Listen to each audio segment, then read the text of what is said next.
Biz yaşayotgan yer sharida mundaq bir sirliq joy bor bo'lib, kishilar uni anglasa ixtiyorsiz tashqi pilot madaniyati, zamon makon kesib o'tish qatorliq tabiatdan halqagan hodisalarni esga oladi.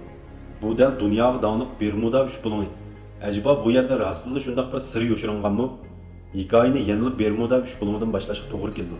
Bu yerda Bermuda taqim oroli bor bo'lib, bu Amerikaning Florida shtati va Puerto Rico joylashgan ushbulun rayoni. Bu rayonda eng cho'ng obrot qilingan Taq gözlü Giganet namlı paraxotning yo'qolib ketish voqeasi. 1918-yil 3-oyda yuk besilgan Taq gözlü Giganet namlı paraxot 306 nafar paraxot xodimi bilan portdan yo'lga chiqqan. Ular Bermuda ushbulun rayonidan to'g'risi kesib o'tayotganda sirliq yo'qolib ketgan.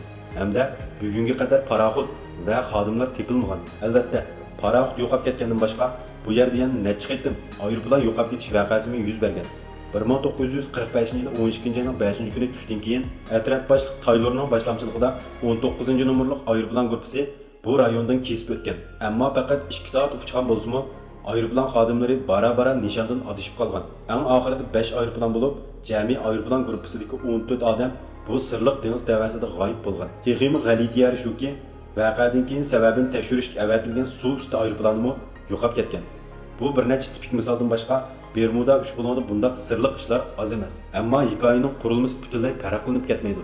So'zlagan mazmunlarning hammasi ma'lum qatnash quroli bo'lib, bu rayonga kelgandan keyin tuyuqsiz yo'qolib ketgan. Bu ish hatto bir sirliq kuch, zamon makon tonili qatorliq har xil g'alit xayollarni tarqatgan. Bu rostida shundaqmi? Amaliyotda biz bir muhim omilga sal qargan.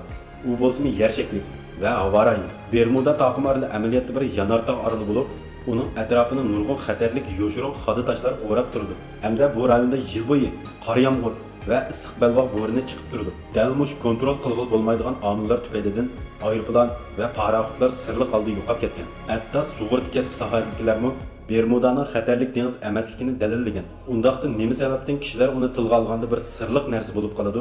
Bu navbatda so'zlaydigan bir odam bilan munosabatli. 1974-yili Bermuda ushbuluni dunyo miqyosida keng tarqalgan.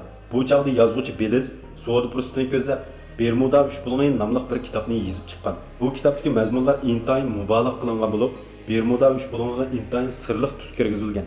Vaqtning o'tishi bilan bu xabar jurnal, televiziya programmasi, har xil taratquv qatorliq bir qator turlarda yetib o'tilgan. Qancha tarqalgan siri shuncha sirliqlashgan. Mana bular bugungi kunga kelganda Bermudaning kishilar qalbidagi xato tushunchisini keltirib chiqargan.